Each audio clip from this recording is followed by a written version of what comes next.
মান কানা লাহু সাআহ, যার সামর্থ্য আছে কিন্তু ওয়ালাম ইউদাহি, সামর্থ্য থাকার পরেও সে কুরবানি দেয় না, ফালা ইয়াকরাবান্না মুসাল্লানা, সেজন্য ঈদুল আজহার দিন আমার ঈদগাহে না আসে নামাজ পড়তে। আল্লাহ রাসূল সাল্লাল্লাহু আলাইহি ওয়াসাল্লাম হুঁশিয়ারি বাণী ঘোষণা করেছেন, ধমক দিয়েছেন যে সামর্থ্য থাকার পরেও যে কুরবানি দেয় না সেজন্য আমার ঈদগাহে না আসে। এই হাদিসের আলোকে ওনারা বলেছেন মান কানা লাহু সাআহ, যার সামর্থ্য আছে। ওনারা বলছেন যে এটা ইন জেনারেল, ব্যাপক, যারই সামর্থ্য আছে তাকিয়ে দিতে হবে।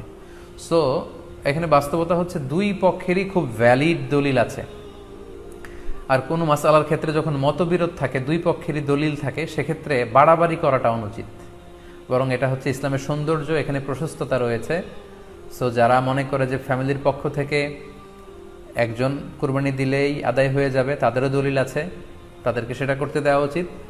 তবে আমরা এটাকেই সাজেস্ট করি যে প্রত্যেক সামর্থ্যবানের উপর কুরবানি দেওয়া উচিত।